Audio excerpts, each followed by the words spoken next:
देख रहे हैं हमारा खास प्रोग्राम सेहत में हम हर बार अलग अलग विषय पर बात करते हैं और जानते हैं उनके समाधान और उपचार के बारे में। आज हम बात करने जा रहे हैं ब्रेस्ट कैंसर के बारे में। जी हाँ, ये एक बेहद ही गंभीर बीमारी है। हालांकि इसे लेकर लोग अवेयर है, लेकिन इसको लेकर क्या कुछ सावधानियां बरतनी चाहिए, किस तरीके से इसका इलाज होता है, इस सब पर बात करने के लिए मेरे साथ इस वक्त स्टूडियो में मौजूद हैं doctor Yashwant Kashyap, medical oncologist, Narayana hospital Raipur. Doctor साहब, आपका बहुत बहुत स्वागत है। धन्यवाद। तो चलिए कार्यक्रम की शुरुआत कर लेते हैं।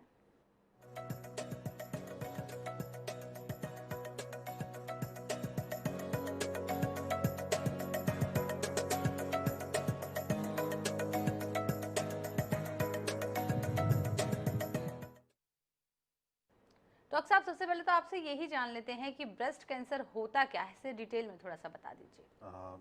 जैसा कि स्तन एक बहुत ही अभिन्न अंग है शरीर का।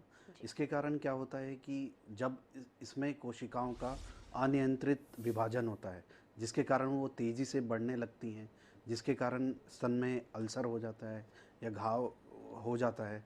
तो जब ये बड़ी गांठ की तरह हो जाती है तो उसे फिर हम स्तन कैंसर कहते हैं।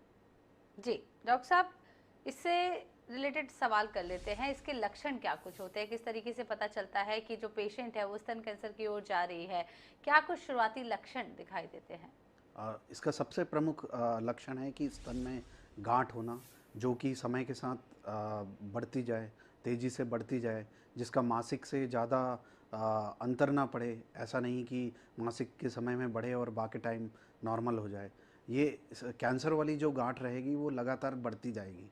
या गांठ के साथ साथ ऐसा भी होता है कि हमारे बहुत सारे मरीज घाव के साथ प्रेजेंट करते हैं। कई मरीजों को निप्पल से ब्लड का रिसाव होता है। कई तरह के वहाँ पर बड़े बड़े घाव या फोड़े जैसे हो जाते हैं। तो जब ये सब स्तन कैंसर के कॉमन लक्षण हैं। बहुत बार क्या होता है कि पेशेंट एडवांस स्टेज में प्रेजेंट करते हैं, तो ऐसे केस में जब बीमारी हड्डियों में पहुंच जाती है तो कमर दर्द वगैरह होता है।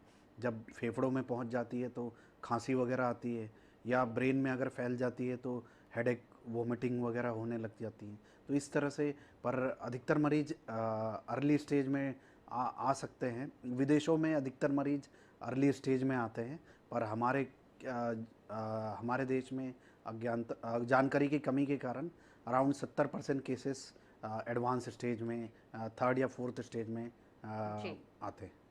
जी डॉक्टर साहब, एक ज़रूरी सवाल कर लेते हैं। जब ब्रेस्ट कैंसर होता है तो इसकी जांच किस तरीके से की जाती है? शुरुआत में ही इसके लक्षण कैसे पता चलते हैं? इसका ट्रीटमेंट किस तरीके से शुरू किया जाता है? क्योंकि स्टेजेस होती हैं, उन स्टेजेस को डिटेल में समझ लेते हैं। स्तन के जब भी इस तरह के मरीज आते हैं तो हम पहले उनकी डिटेल हिस्ट्री लेते हैं, पेशेंट को क्लिनिकल एग्जामिनेशन करते हैं। उसके बाद ट्रिपल टेस्ट करते हैं। ट्रिपल टेस्ट मतलब फिजिकल एग्जामिनेशन और देन ब्रेस्ट से बायोप्सी, जो कि बहुत ही छोटा और ऑफिस ओपीडी प्रोसीजर है। और थर्ड है कि हम मैमोग्राफी करके टेस्ट करते हैं। तो ये clinical examination, mammography and biopsy, ये कोर है स्तन कैंसर को डायग्नोज करने के लिए। और इसके लिए हमको मरीज को भर्ती भी नहीं करना पड़ता है, और कोई भी गांठ को हम इससे कंफर्म कर सकते हैं कि ये कैंसर है कि नॉन कैंसरस नॉर्मल गांठ है। जी डॉक्टर, अब स्टेजेस की बात कर लेते हैं। कितने स्टेजेस में ये होता है और किस स्टेज तक इसका इलाज संभव है और फलदार रहता है? इलाज हर स्टेज में संभव है, पर जो जनरली फर्स्ट सेकेंड स्टेज में, हमारे देश में फर्स्ट सेकेंड स्टेज में केवल 20% महिलाएं ही डिटेक्ट होती हैं। बाकी जो 70 से 80% मरीज थर्ड या फोर्थ स्टेज में ही आते हैं। थर्ड या फोर्थ स्टेज में क्या होता है कि स्तन में गांठ के अलावा बाहों में भी गांठें आ जाती हैं। और फोर्थ स्टेज में ऐसा होता है कि बड़े अल्सर, घाव और साथ में बीमारी हड्डियों और फेफड़ों में भी फैल के आती है। तो अराउंड 70% हमारे पेशेंट थर्ड या फोर्थ स्टेज में रहते हैं। 20 से 25% पेशेंट पहले या दूसरे स्टेज में रहते हैं। जी डॉक्टर साहब, जब भी इसका ट्रीटमेंट होता है तो इसकी एक ट्रीटमेंट की प्रोसेस होती है, कीमोथेरेपी होती है, जिस तरीके से आप मेडिकल टर्मिनोलॉजी में यूज़ करते हैं, इस ट्रीटमेंट की प्रोसेस पूरी क्या होती है? जैसा कि ये कोई भी कैंसर का जो ट्रीटमेंट है, ये एक टीम एफर्ट है। जी। तो हम NHMMI हॉस्पिटल में हमारे पास कंप्लीट टीम है, ट्यूमर बोर्ड है, जिसमें कोई भी जब इस तरह से केस आता है तो हम ट्यूमर बोर्ड मीटिंग करते हैं, और जिसमें कि medical oncologist, surgical oncologist, radiation oncologist, pathologist, even radiologist, ये सब एक अभिन्न पार्ट है इस बीमारी को एक्यूरेटली डायग्नोस करने के लिए। और अगर हमारा हम अगर सही से डायग्नोस करते हैं, पेशेंट को प्रॉपर स्टेज करते हैं, स्टेजिंग की जो, जैसा कि हम पहले ट्रिपल टेस्ट करते हैं, clinical examination, then biopsy, mammography, then based on further हम सिटी स्कैन अगर थर्ड या फोर्थ स्टेज है तो ऐसे पेशेंट में हम सिटी स्कैन कराते हैं चेस्ट और एब्डोमेन का, ये देखने के लिए कि बीमारी और कहीं फैली तो नहीं है। साथ और फिर मीटिंग में हम फिर डिसाइड करते हैं कि पहले कीमोथेरेपी देनी चाहिए कि पहले सर्जरी करना चाहिए। जनरली हम अगर बीमारी फर्स्ट स्टेज की है तो हम फिर क्या करते हैं कि जनरली सर्जरी पहले करते हैं, और सेकेंड बाद में फिर कीमो और रेडिएशन देते हैं। और जो सर्जरी भी इसमें रहती है, जब मैक्सिमम पेशेंट में हम स्तन एक बहुत इम्पॉर्टेंट ऑर्गन है, कॉस्मेटिक ऑर्गन है, तो हमारा ऑर्गन स्तन को बचाना प्रायोरिटी रहती है। तो maximum more than 90 to 95% patient में लेटेस्ट टेक्निक से हम कोशिश करते हैं कि ब्रेस्ट को बचाया जा सके, सर्जरी ऐसी की जा सके कि कॉस्मेटिक और ऑन्कोप्लास्टी की जा सके, जिससे कि महिलाओं को साइकोलॉजिकल ट्रॉमा और बाकी चीज़ों से फेस ना करना पड़े। और उसके बाद स्टेज के बेसिस पे हम उनको कीमोथेरेपी, हार्मोनल थेरेपी, इम्यूनोथेरेपी और टारगेटेड थेरेपी प्रोवाइड करते हैं, और एक्यूरेट बीमारी वापस ना आए करके बाद में रेडिएशन भी प्रोवाइड करते हैं। जी डॉक्टर साहब, ये ज़रूरी सवाल है कि एक बार जब आपका ट्रीटमेंट हो गया ब्रेस्ट कैंसर का, पूरी तरीके से ठीक हो गए, क्या कुछ सालों बाद इसके वापस आने की भी कोई संभावना रहती है, या पूरी तरीके से एक बार में ठीक हो जाता है? जैसा कि मैक्सिमम के बहुत सारे कैंसर्स में वापस आने के हाई रिस्क रहते हैं। जी। जो मेन हमारा सर्जरी बस कर, पहले के ज़माने में जब आज से 100 साल पहले, 60-70 साल पहले केवल सर्जरी ही एक ट्रीटमेंट मॉडलिटी थी, तब जी। अधिकतर मरीजों में ये बीमारी वापस आ जाया करती थी। पर अब नए chemotherapy techniques plus radiation technique के कारण जो रेडिएशन और कीमोथेरेपी का बहुत ज़्यादा रोल रहता है कि इस बीमारी को वापस आने से रोके। तो अर्ली स्टेज में, स्टेज 1 में आने वाले, मतलब हम 5 ईयर के बेसिस में कैलकुलेट करते हैं, मतलब शुरुआती 5 सालों में पहले स्टेज के मरीज को करीब 10 से 15% चांस रहता है बीमारी वापस आने का। सेकेंड स्टेज में ये रिस्क 20% करीब रहता है। थर्ड स्टेज में ये रिस्क करीब 30 से 40% रहता है, और फोर्थ स्टेज में तो मैक्सिमम केसेस में हम सर्जरी नहीं करते हैं, मेन थेरेपी कीमोथेरेपी और रेडिएशन ही रहता है। तो इस जो कीमोथेरेपी का जो जैसे जैसे बीमारी की स्टेज बढ़ती जाती है, कीमोथेरेपी का जो बेनिफिट है वो बढ़ता जाता है। जी डॉक्टर साहब, किस तरीके से जो ब्रेस्ट कैंसर है इसकी संभावना को कम कैसे किया जा सकता है? जैसा कि हमारे देश में अधिकतर मरीज 70 से 80% यंग पेशेंट एडवांस स्टेज लेके आते हैं, जी। तो अर्ली डायग्नोसिस का बहुत ज़्यादा महत्व है। तो जो स्क्रीनिंग, मतलब जो हेल्दी लाइफस्टाइल और मोटापा, ये अगर मोटापे को कम करके, क्योंकि ये एक ऐसा कैंसर है जो वेट से बहुत रिलेशन है, क्योंकि इसके जो अधिकतर हमने देखा गया है कि जो ओबेस लोग रहते हैं उनमें जी। इस कैंसर के इंसिडेंस ज़्यादा रहते हैं, और जिनके में फैमिली हिस्ट्री रहती है उनके में भी इसके इंसिडेंस ज़्यादा रहते हैं। और हर पेशेंट को, मतलब जो थेरेपी करनी चाहिए वो कंप्लीट कराना चाहिए, कि ऐसा नहीं कि केवल एक फॉर्म ऑफ थेरेपी, केवल ये बीमारी अर्ली स्टेजेस में भी केवल कीमो से ठीक नहीं होती, या केवल सर्जरी या केवल रेडिएशन से ठीक नहीं होती। और अब बहुत सारे स्क्रीनिंग टेक्निक आ गए हैं, जैसे कि मैमोग्राफी और बाकी टेक्निक आ गए, जिससे हम पेशेंट की बीमारी को जल्दी पता कर सकते हैं, और इन लाखों जिंदगियों को बचाया जा सकता है। जी डॉक्टर साहब, यहाँ पे बात कर लेते हैं ब्रेस्ट कैंसर की स्क्रीनिंग का क्या कुछ कार्यक्रम है, किस तरीके से स्क्रीनिंग की जाती है? जो इंटरनेशनल गाइडलाइन है और इंडियन गाइडलाइन है, उसके हिसाब से हर 45 साल के बाद हर महिलाओं को हर 3 साल में मैमोग्राफी करके एक्सरे कराना चाहिए। मैमोग्राफी एक बहुत ही सिंपल सा टेस्ट है, बहुत ही सस्ता टेस्ट है, और हम NHMMI में हर बुधवार ये फ्री में मैमोग्राफी करते हैं हमारे पेशेंट के लिए। तो ये एक मैमोग्राफी एक ओपीडी बेस मतलब सिंपल सा एक्सरे होता है ब्रेस्ट का। ये एक इफ़ेक्टिव टेक्निक है जो कि बहुत पेशेंट की बीमारी को अर्ली स्टेज में पता किया जा सकता है, जिससे कि क्या होगा कि सर्जरी भी बहुत कंजर्वेटिव सर्जरी होगी, साथ में कीमोथेरेपी की साइकिल्स भी कम लगेगी और रेडिएशन का डोज भी रिलेटिवली कम रहेगा। जी डॉक्टर साहब, एक ज़रूरी सवाल कर लेती हूँ, कितने प्रतिशत ब्रेस्ट कैंसर आनुवंशिक होते हैं? अराउंड 10 से 15% केसेस आनुवांशिक होते हैं और डिफरेंट टाइप के जो आनुवांशिक टेस्ट है, जैसे ब्राका करके कुछ म्यूटेशन एनालिसिस है, क्योंकि ऐसा देखा गया है कि 10 से 15% केसेस में परिवार में मतलब अगर माँ को है, मौसी को है, तो जो बच्चे रहते हैं उनमें भी ये इसका हाई चांस रहता है होने का। इसलिए हम कभी भी किसी पेशेंट की थेरेपी करते हैं तो जो ट्रिपल नेगेटिव वेराइटी रहती है उसमें हर पेशेंट का हम ब्राका करके एक म्यूटेशन एनालिसिस टेस्ट भी भेजते हैं। जी डॉक्टर साहब, वैसे तो कई लोग अवेयर हैं, लेकिन गांव में और छोटे शहरों में आज भी ब्रेस्ट कैंसर को महिलाएं लेकर इतनी अवेयर नहीं हैं। क्या कुछ कहेंगे, अवेयरनेस बढ़ाने के लिए क्या कुछ करना चाहिए? अब बहुत सारी मतलब ये जो डायग्नोस्टिक मैमोग्राफी है, जी। जो मैमोग्राफी करके एक्सरे है, ये गवर्नमेंट ने उम्मीद है कि बहुत जल्दी बड़े लेवल पे, जैसे बच्चेदानी के कैंसर के लिए पैप स्मीयर कॉमनली हम कर रहे हैं, इसी तरह से सरकार को और भी मैमोग्राफी के लिए बढ़ाना चाहिए, ताकि पेशेंट्स का हम रूटीन मैमोग्राफी कर सकें। और इवन सेल्फ ब्रेस्ट एग्जामिनेशन, जी। ये भी एक टेक्निक है जिससे महिलाएं खुद से ही एग्जामिन कर सकती हैं खुद को, और वो देख सकती हैं कि क्या मतलब अगर ब्रेस्ट में गांठ पता चल रही है उनको, या निप्पल से रक्त का रिसाव हो रहा है, ये सब चीज़ें वो अगर अवेयर रहें तो बीमारी जल्दी पता चल जाएगी। जी डॉक्टर साहब, अनुवांशिक ब्रेस्ट कैंसर से बचने के क्या कुछ निवारक उपाय हो सकते हैं?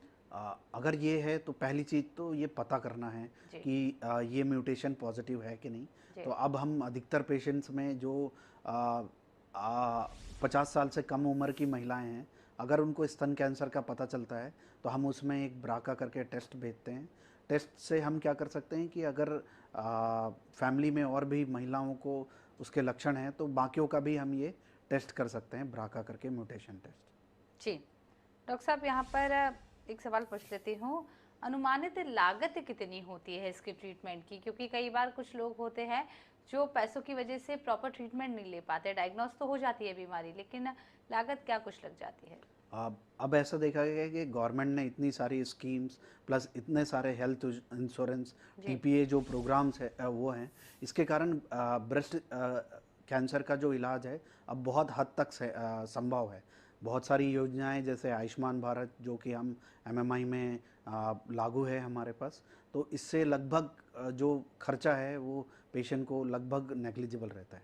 तो जी। ये चीज़ों हर किसी को अवेयर रहना चाहिए कि अब ये बड़े हॉस्पिटल्स में भी, corporate hospital plus government hospitals में भी इसका इलाज पूरा संभव है, और डिफरेंट योजनाओं से पेशेंट को, मैक्सिमम पेशेंट को ज़्यादा पे नहीं करना पड़ता है। जी डॉक्टर साहब, क्या पुरुषों में भी ब्रेस्ट कैंसर की समस्या सामने आती है, और यदि आती है तो ये कितने प्रतिशत होती है? अराउंड मेरे 3 से 4% स्तन कैंसर के पेशेंट्स पुरुष रहते हैं। जी। पुरुषों में मैंने ऐसा देखा है कि बहुत ही एडवांस स्टेज में आते हैं, क्योंकि पुरुषों को ऐसा लगता है कि ये बीमारी केवल महिलाओं की बीमारी है, पर बहुत बार ऐसा देखा है कि पुरुषों में भी अगर मतलब आसपास छाती में बड़ा घाव या रहे तो वो उसको इग्नोर कर देते हैं।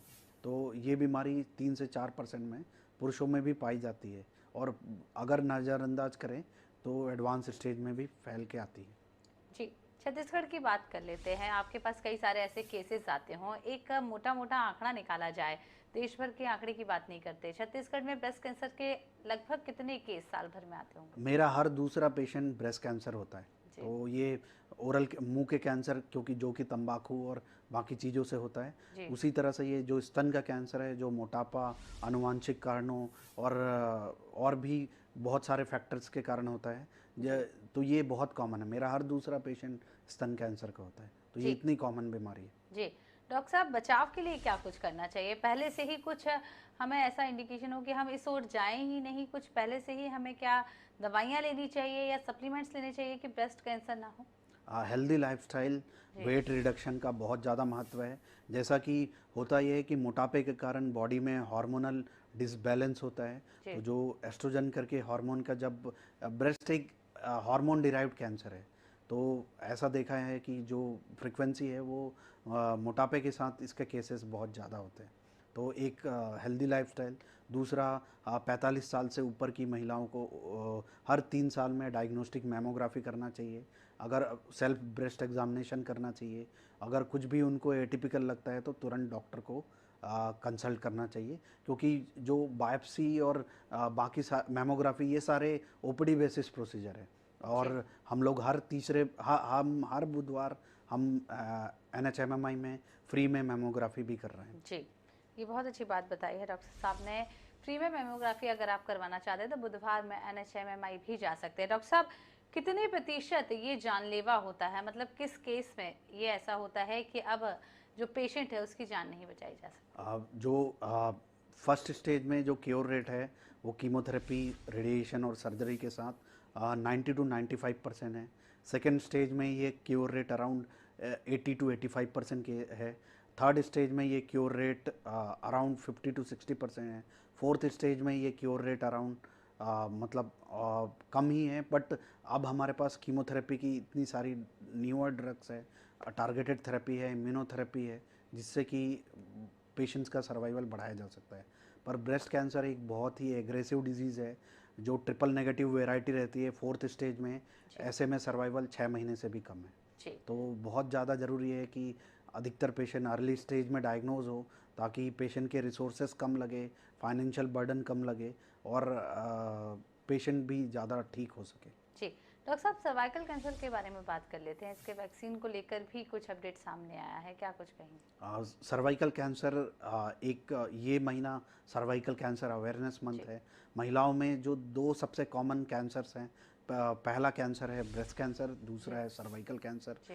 कुछ समय पहले सर्वाइकल कैंसर बहुत ही कॉमन और सबसे कॉमन कैंसर था महिलाओं में। जी। पर पैप स्मेयर, जो कि एक ओपीडी बेसिस का सिंपल सा 100 रुपये का टेस्ट है, जिसके कारण कि हमने अब लाखों पेशेंट्स की जान बचाई गई है बीमारी को जल्दी स्टेज में डायग्नोस करके। जो वैक्सीन है, इसकी दो तरह की मेन वैक्सीन है, गार्डासिल एंड सर्वारिक, जो कि पहले बहुत कॉस्टली थी, बट अभी कॉस्ट बहुत कम होते जा रहे हैं। और साथ ही साथ इंडियन कंपनीज भी जल्दी बहुत ही इफ़ेक्टिव और अराउंड 500-600 रुपए की कॉस्ट में इन सर्वाइकल कैंसर का वैक्सीन ला रही है। तो हमारे पेशेंट्स के लिए ये एक ऐसा कैंसर है जिसको बहुत वैक्सीन के थ्रू प्रिवेंट किया जा सकता है, पेशेंट जी। को बचाया जा सकता है। जी। एज की बात कर लेते हैं डॉक्टर साहब, किस एज में ये सर्वाइकल कैंसर ये होता है? 9 to 26 year, 9 year to 26 year, जी। मतलब जनरली अनमैरिड एंड विद जब वैसे फेज में हम देते हैं 9 to 26 ईयर की एज में ये वैक्सीन अप्रूव्ड है। पर अनमैरिड लेडीज़ में 45 ईयर तक भी दे सकते हैं इस वैक्सीन को। जी। डॉक्टर साहब, ब्रेस्ट कैंसर को लेकर हम बात कर रहे थे। यदि किसी कोई संक्रमित है, किसी को ब्रेस्ट कैंसर है, लेकिन उसके बावजूद भी उसको कोई और बीमारियां भी हैं, तो ट्रीटमेंट करना कितना मुश्किल होता है? यदि बीपी है या डायबिटीज़ है, तो ट्रीटमेंट पर इसका असर देखने को मिलता है? जी बिल्कुल, क्योंकि हम NHMMI एक कॉम्प्रिहेंसिव सेंटर है। जी। हमारे पास कार्डियोलॉजी, नेफ्रोलॉजी एंड न्यूरो हर डिपार्टमेंट है। और मेडिकल कीमोथेरेपी ये एक ऐसा ब्रांच है जिसमें कई बार क्या रहता है कि पेशेंट्स को शुगर या बीपी वाले मरीजों की अनकंट्रोल्ड शुगर बीपी हो जाता है। तो हम एज अ कम्प्रिहेंसिव सेंटर के कारण जो कैंसर केयर वो सिंपल हो जाता है, क्योंकि अगर हमको ऐसा लग रहा है कि पेशेंट का अनकंट्रोल्ड शुगर है या क्रोनिक किडनी डिजीज़ है, तो हमारे पास जो दोनों का सेटअप है, न्यूरोलॉजी और नेफ्रोलॉजी एंड कार्डियोलॉजी का, उसके बेसिस पे लाखों पेशेंट्स को अच्छा कर सकते हैं। और बहुत सारी कीमोथेरेपी ड्रग शुगर्स पे और इवन कुछ समय में बाकी साइड इफ़ेक्ट करती हैं। तो इसके लिए हमेशा ये बहुत ज़रूरी है कि हम पेशेंट्स को मॉनिटर करते रहें। जी। डॉक्टर साहब, क्या अपने बच्चों को या बच्चियों को शुरू से ही कुछ ऐसी एडवाइस कर सकते हैं जिससे वो इस खतरनाक बीमारी से बची रहें? जैसे कि जो हेल्दी लाइफस्टाइल, जंक फूड और कोई भी चीज़ जो मोटापा वगैरह को अगर वो कर रही है, तो उनसे अवॉइड करना चाहिए। दूसरा, जो अगर फैमिली हिस्ट्री है और ब्राका म्यूटेशन पॉजिटिव है तो घर के बाकी लोगों को भी स्क्रीन करना चाहिए, और ये बहुत ज़रूरी है स्तन कैंसर को डायग्नोज के लिए।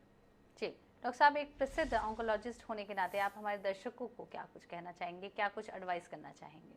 अब हमारे पास बहुत सारे न्यूअर मॉडलिटी आ गई हैं, chemotherapy drug, immunotherapy and targeted therapy, plus newer advance surgery and radiation technique.